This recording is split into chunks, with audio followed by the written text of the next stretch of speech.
Welcome to All Things Policy, a daily podcast by the Takshashila Institution.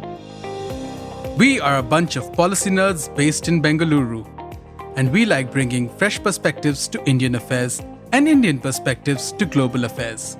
So grab a cup of coffee, sit back, and join us for today's chat.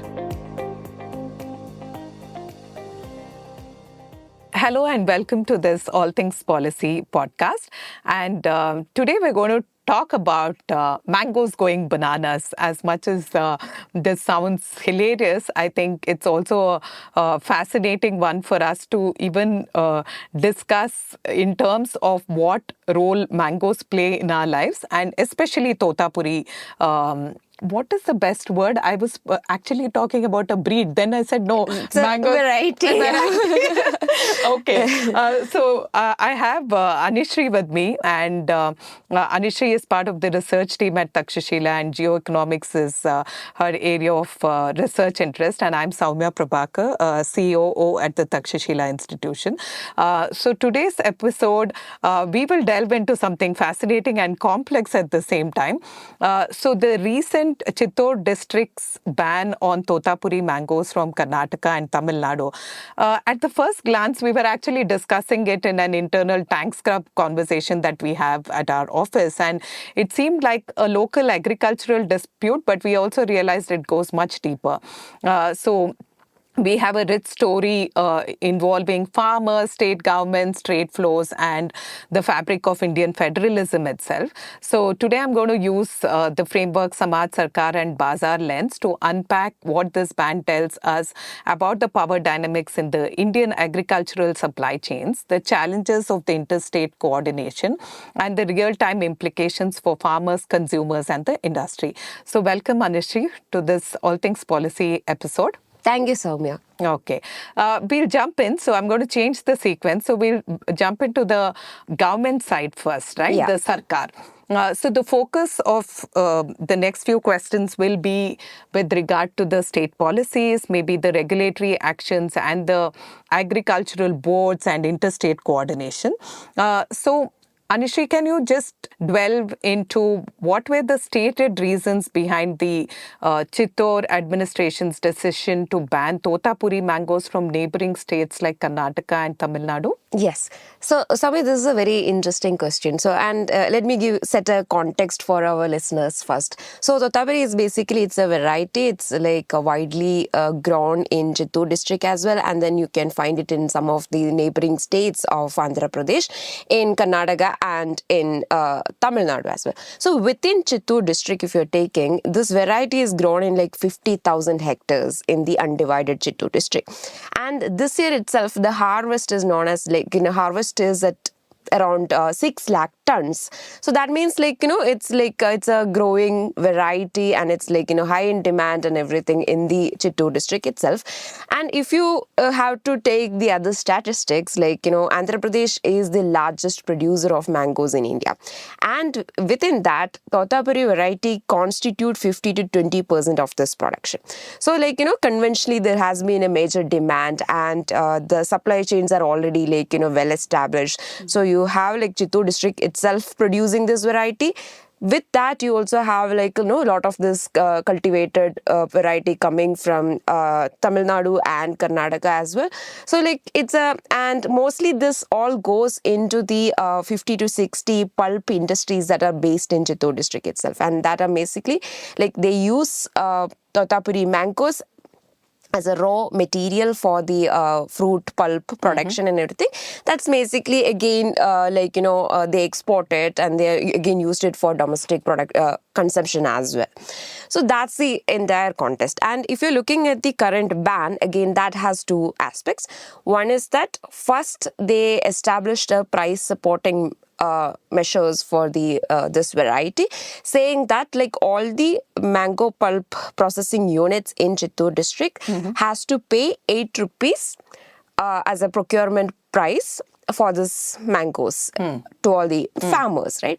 Along with that, the district administration also said that they would give a 4 rupees as a subsidy to this variety. So basically that assured to all the farmers in the region that you will get 12 rupees as a the assured price for this variety per kg. Okay, then the second aspect is although the procurement price has been assured by the government and everything, many of the pulp units in the Chittoor district they refuse to pay this amount to the farmers. They're saying that there is lack of demand and there is you have the inventory full from the last year, so there is a carryover stock from 2024.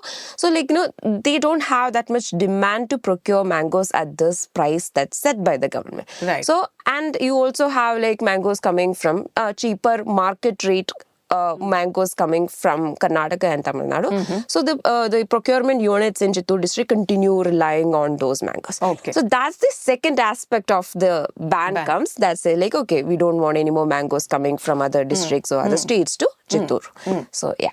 Okay. That's interesting. But is there any interstate dialogue that happens before a ban of such kind is enforced? Nope. As far as I know, all the news reports and the reaction of Karnataka government itself was that this was a unilateral move.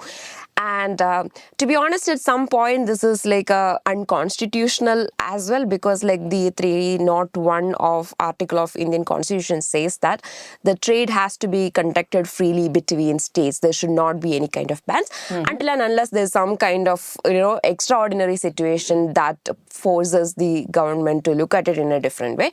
But otherwise, the trade has to happen smoothly between states. However, this order comes as under the district authority of the Chittoor administration, which used the executive order to directed by the Chittoor collector, that said that this situation that the farmers not able to get a fair price for their production will lead to a public order situation and is a threat to the local public order and market stability. Hence, we are imposing this.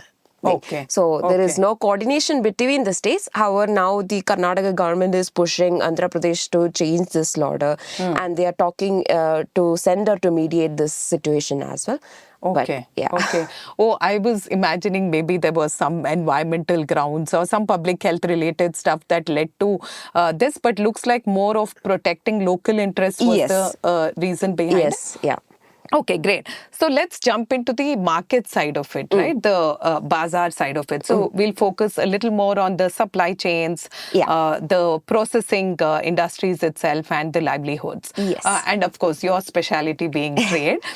So what has been the impact on the the pulp industries itself in Chittoor that rely heavily on the Thotapuri mangoes from Karnataka and Tamil Nadu?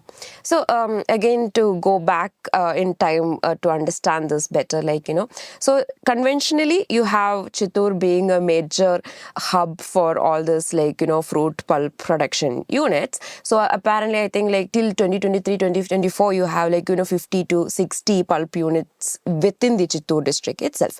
So that's where all the demand for this Thotapuri was constituted. However, in this year itself, the demand has gone down significantly. And if you're looking at the data from 2018 onwards, the demand has been kind of dipping. And this year, it really dipped quite, badly. So there are two reasons for this, demand has gone down. One is that there is a higher fruit availability. So there's the harvest was really good, and the farmers actually produced it quite earlier than usual, expecting monsoons to come soon and all those kind of thing. So, and you have higher competition from other states as well, increasing, there's increasing mango production coming from different parts of India. You have the other kind of varieties coming from Uttar Pradesh, Gujarat, Odisha and Maharashtra. And Thotapuri again is widely produced across the southern states as well. The second aspect is, like I mentioned earlier, there is a subdued demand due to carryover stock from 2024. So, apparently some industry has stockpiled inventory from previous season with 2.75 lakh tons of pulp unsold from 2024. So you have right now if the production is 6 lakh tons, you already have 2.75 lakh tons from the previous year. So the demand is like reduced there itself as have. And the 50-60 production units that were in Chittoor, 7 of them are like shut down permanently this year. So like, the number has gone down there too. And 24 of this pulp processing units in Chittoor and some neighboring districts, they have also delayed procurement, saying that like, okay, we already have the stock, so we don't want to procure right now, especially when the minimum support prices has been like imposed by the government. So like you have only like very few pulp manufacturing working right now in Chittoor, and they also have reduced production volume, saying that like, there is a slow moving inventory, there's a reduced demand for pulp itself in the market. So that's why like the demand has gone down significantly. And if you're looking at the oversupply, there's quite a lot of it. Again, like I said, there's a higher competition. And if you're looking at it, although from 2018 to 2024, even now, like, the demand has been significantly going down in the market. But like in 2018 as well, there was like minimum support price, like, imposed by the government. So back then, like I think they said that the pulp making industries have to pay a minimum support price of like 7 rupees per kg, along with a 2.5 rupees directly given as a subsidy by the farmers by the government. And in 2023 as well, there was a minimum support price imposed by the government, and in 2024 as well. So whenever the prices have been dipping in the market, like there is a constant government intervention coming at, right? So in the last year itself, like, there was a quite a lot of demand, but the government mandated that the industry owners have to pay farmers no less than 30,000 per ton for Thotapuri mangoes, while the actual price was like 12,000 to 40,000 per ton. Yeah. Okay. So that's quite a lot of like the MSP has been like quite large. So if you're looking at it over the years, like there is some data, I'm not really sure like the exact verification, but one of the reports have suggested that in the last 5 years, over 5 years, the government subsidy to this farmers in Chittoor and everything was like, 30,000 or 35,000 rupees per 0.4 hectares. That's quite a lot of subsidy that government is pushing into it. So one reason for this, like, why, like, when the demand has been like going down, why the supply has been constantly increasing, like not meeting that equilibrium, probably because of like, this government constant intervention have led to a situation of partial equilibrium where like the demand and supply is not like stabilizing itself. Interesting. So although we might assume that unlike other varieties, Thotapuri has a larger shelf life, I'm also imagining the export market should have been thriving in this context, right? Yeah. So that's also again like actually Andhra Pradesh does export quite a lot of, and Thotapuri mangoes and the dependence of Andhra Pradesh economy on the mangoes and everything is quite high. So there has been a lot of push to export as well. But as far as I know, like although India is one of the largest mango producer and we account for more than 45% of world's mango production, our exports has been like quite low. We do fall behind like China, Thailand, Philippines and all those countries. And we only export less than 1% of the total production. So most of it is like, consumed domestically. And second reason is that, first of all, like since most of these mangoes have minimum support prices, so the cost is quite high, right? And when you're looking at the global market, the competition is quite high. You have much more cheaper products coming from all parts of the world. So our mangoes really struggle to compete with the products coming from the other parts of the world. Second, even if you try to reduce the price, like, make it as cheap as you can, the quality that our mangoes provide does not meet a lot of standards set by the EU or US as well. No. And so like, some of the, for example, if you're looking at so US is one of the highest importing markets for mangoes, but Indian mangoes are considered extremely costly there compared to other substitution that you have from other parts of the world. Okay. And mainly because we send them through flights instead of cargoes, and then you have also like some irradiation methods that you have to use to make them more quality and everything. So that's where we really fail. So that's why the export has been not going up in the last few years. All right. So how are the traders and say the logistics providers adjusting to the disruption in the supply chain caused by the ban, Anisree? Yeah. So the current situation is that like I said, the Andhra Pradesh government set a procurement rate of 8 rupees for this pulp units, and they said that they will give a 4 rupees per kg as a subsidy, effectively assuring farmers a return of 12 rupees. So although the procurement season kind of began on 9th June, not many purchases have been taking place. Especially if you're looking at the district, Chittoor, Tirupati and Annamaya districts, only 15,000 tons have been procured as of 12th of June or 13th of June. So that means despite they enforce the MSP and everything, the pulp industries are resisting the payment of at this mandated rate, saying that we don't have that much demand. So it's a really loss situation for lack of, it will lead to a situation where the market will really crash. So they don't want to take the mangoes at that procured price. And also the Andhra Pradesh government is targeting a procurement by these private industries of 5.5 lakh tons at this 12 rupees, roughly 9 times last year's target volume. But the demand is extremely low. So there's a lot of pressure from the government for these units to procure it, but that's not happening. So Karnataka, if you're looking at Karnataka, which has not introduced any such price support measures, has been selling its Thotapuri mangoes produced at lower market prices and selling around 5 to 6 per kg. So that means they have been getting cheaper products from Karnataka, and that was in kind of meeting all the industry's demand.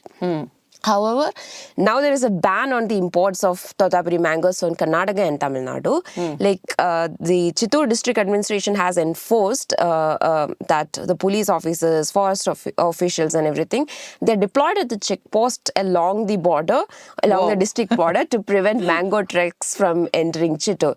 So that's why Karnataka has been really upset because Karnataka's traditionally over the years, in the last few decades itself, they have been dependent on these processing facilities in Chittoor district, and that supply chain is highly disrupted now. And that means the processing units, if there is a demand, they have to procure at the price that the government mandated, and the Karnataka's mangoes are suffering. And it's you have to sell it at the earliest, and you have to keep it in the cold storage, and most of the farmers will not have that much facilities for themselves. So that means that dependence, that proper trade routes that were there in for years, that's disrupted, and that's why the Karnataka government is pushing for Andhra Pradesh government to change this unilateral decision. Okay, so we can't sneak in Thotapuri there, I see. Okay. As of now, no. So are there any market-based mechanisms that's trying to mediate this and through informal routes or say alternate sourcing, anything like that? I'm not really sure, but I think if this continues, probably, and if both state governments are not able to mediate and come to a solution, definitely there will be some mechanisms established, because it's a huge loss for the industries that are based in Chittoor, right? If they are forcing them to procure these mangoes at a larger prices when you have an open market available outside which sells the produce at a smaller cost, which meets the demand and supply equilibrium, it's a huge loss for them. And if you're looking at the cost to the government itself, so if you're calculating this 4 rupees as a subsidy right now, the Andhra Pradesh district administration is providing, it's a loss of 220 crores for them. And plus you have to also look at the added strain on the state capacity with the increased deployment of law enforcement officers at the borders. So, and another aspect, like, possible retaliation is also a very plausible scenario right now. And the Karnataka is pushing for Andhra Pradesh government to do some kind of compromise. If not, there will be possible retaliation from the Karnataka government. That means other perishable goods that are like trading between these states will have an impact, and that affects the entire federalism and the trade, that's domestic trade. Everything will be really affected. Yeah, I mean, I was leading into that question, Anisree. Like, this probably teaches us the need for like better interstate agricultural coordination, right? Yes. And it's not just about Andhra Pradesh, Tamil Nadu and Karnataka now, but Yeah. Who should ideally take the lead in resolving such conflicts?